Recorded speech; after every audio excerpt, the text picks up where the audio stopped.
और देखिए एक और बड़ी खबर, गाजा अस्पताल हमले पर बेंजामिन नेतन्याहू का बड़ा बयान आया। हमले के लिए इस्लामिक जिहाद जिम्मेदार है। गाजा में आतंकवादियों ने रॉकेट की बौछार की है। तो आप देखें बेंजामिन नेतन्याहू का ये आल अहली जो अस्पताल है जिस पर यह हमला हुआ, उसको लेकर ये इजराइल के प्रधानमंत्री बोल रहे हैं कि ये जो रॉकेट के हमले लगातार किए जा रहे हैं हमास की तरफ से, उसी का अंजाम।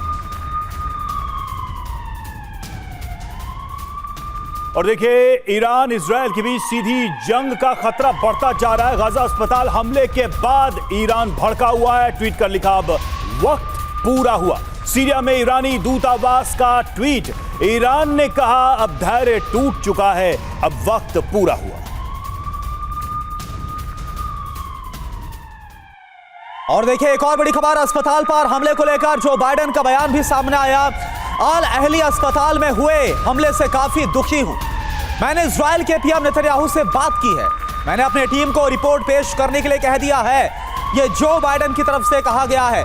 और अस्पताल पर जो हमला हुआ जिसमें 800 से ज्यादा जानें चली गई, मासूमों की, औरतों की, बच्चों की। और वहीं ईरान की अगर बात की जाए तो ईरान की तरफ से यह तक कह दिया गया कि अब सब्र का बांध टूट गया है, अब बहुत हुआ, अब धैर्य टूट चुका है। और देखिए हमारे साथ तमाम जो खास मेहमान है वो मौजूद है। कैप्टन शाम, मैं आपके पास ही आ रहा हूं। अब ये जो ईरान की तरफ से कहा जा रहा है कि अब धैर्य टूट चुका है, बहुत कुछ हो चुका है, ये वन लाइन में ये जो स्टेटमेंट दी गई है ये क्या बतला रही है, क्या होने वाला है? उनका धैर्य तब क्यों नहीं टूटा था जब हमास ने 7 अक्टूबर को सवेरे सवेरे एक बारबरिक अटैक कर दिया। तब उन्होंने कहा कि बड़ा अच्छा है, इंटेलिजेंस फेलियर हो गई और इजराइल को एक चपत लगी है। तो अब क्या कह रहे हैं, एक गिदड़ भभकी दे रहे हैं, हिजबुल्लाह को उकसा रहे हैं, सऊदी अरबिया जा रहे हैं और तरह तरह की बातें कर रहे हैं। प्रतिरोधी मोर्चा, retaliation force, resistance force plus Muslim world. देखिए 22 कंट्री के साथ घिरा हुआ इजराइल जो है वो 20% मुस्लिम के साथ अपनी सर्वाइवल सुनिश्चित करके रखा हुआ है इसने इतने दिनों से। वो कोएग्जिस्ट करना चाहता है। आज का मिडिल ईस्ट उसे साथ नहीं देगा। ईरान को ये सब करना नहीं चाहिए। जी बिल्कुल बिल्कुल, ये सवाल हैं और ये सवाल तमाम मुस्लिम कंट्रीज और उन प्रोटेस्टर्स से भी पूछे जा रहे हैं कि आखिर अब क्या हुआ। जब पहले ये बर्बर हमले हुए थे इजराइल के ऊपर, तब इजराइल के साथ आप क्यों नहीं खड़े हुए, इंसानियत के साथ, इंसानियत की बात क्यों नहीं की गई? और देखिए ईरान में मस्जिद पर फहराया गया काला झंडा, इमाम रजा के गुंबद पर फहराया गया काला झंडा। गाजा में अस्पताल पर हुए हमले का विरोध यहां पर किया गया। तस्वीरें हम आपको दिखा रहे हैं किस तरीके से यह प्रोटेस्ट हो रहा है और खासकर ईरान में इस वक्त जो है माहौल काफी गर्म नजर आ रहा है। इस हमले के बाद से ईरान में अब ऐसा लग रहा है कि ईरान पूरी तैयारी करके बैठा है कि अब युद्ध की शुरुआत होगी। वहां आम लोगों का दबाव भी सरकार के ऊपर, सरकार का इंटेंशन भी ऐसा ही नजर आ रहा है। फिलहाल ये फ्लैग, ये झंडा हम आपको दिखा रहे हैं। ठीक है, तो ये तस्वीरें जो हम आपको दिखा रहे हैं करुणा, और ये दर्शकों को हम बताना चाह रहे हैं कि किस तरीके से न सिर्फ ईरान बल्कि दुनिया के अलग अलग हिस्सों में प्रोटेस्ट हो रहा है। ब्रिगेडियर शरदेंदु, ये सवाल बहुत अहम हो जाता है।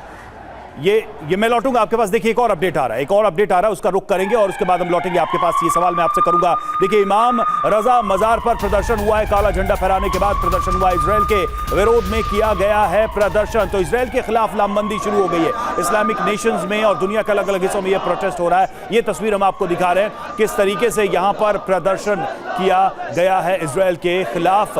इमाम रजा मजार पर यह प्रोटेस्ट।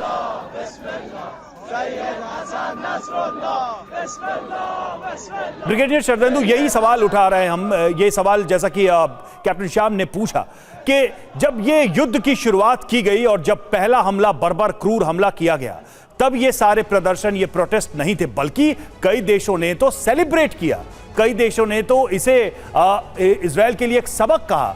और अब जब पलटवार हो रहा है, अब जब स्थितियां हाथ से निकल रही हैं, तो फिर ये बेचैनी क्यों है? देखिए मेरा मानना है कि दोनों ही स्थितियां बड़ी ही दुखद थीं। पहला अटैक को किसी भी तरीके से जस्टिफाई नहीं किया जा सकता, लेकिन ये आपको प्रोत्साहित नहीं करता है कि आप अस्पताल पे अटैक करें, आप निशंस आदमियों की हत्या करें। आपको ये जस्टिफिकेशन नहीं देता है। नहीं तो आई फॉर आई से तो पूरी दुनिया ब्लाइंड हो जाएगी, ये कोई लॉजिक नहीं है। लेकिन जिस तरीके के प्रोटेस्ट आज की डेट में इस्लामिक वर्ड से आ रहे हैं, सारे लोग हर्ट हैं, सेंटिमेंटली हर्ट हैं, सोशली एलिनिएटेड हो रखे थे। फिलिस्तीन कॉज कहीं बैकड्रॉप पे जा रहा था, लिहाजा इजराइल के अगेंस्ट इस तरीके के प्रदर्शन होना स्वाभाविक है। देखिए, बहुत कोशिश चल रही थी कि अरब देशों को एक छत्र छाया में लाया जा सके, और इसने एक इंस्टिगेटर का काम किया। इस तरीके का अटैक ने इंस्टिगेटर का काम किया है। अमेरिका ने भी इस अटैक की निंदा की है, यूरोपियन नेशन ने लेकिन भी इजराइल तो इनकार कर रहा है। है। इजराइल तो कह रहा है कि इनकी अपनी गलती से हुआ है। देखिए, जिस तरीके से क्लेम हो रहा है, इजराइल एक वॉरिंग फैक्शन है, एक युद्ध के का एक पक्ष है। वो अपने पक्ष रख रहा है कि इस्लामिक जिहाद का बोल रहा है कि अटैक है। वो कहता है मिसफायर है। मिसफायर जब होता है तो एक रॉकेट होता है, 2 रॉकेट होते हैं, 15-20 रॉकेट नहीं होंगे मिसफायर, जिससे कि 500 से 700 लोगों की कैजुअलिटी हो जाए। तो यह मिसफायर नहीं है, एक डेलिब्रेट अटैक है। इजराइल इसको एक दूसरा जामा पहनाना चाह रहा है। ठीक है, आपके हिसाब से इजराइल इसको दूसरा रूप देने की कोशिश कर रहा है।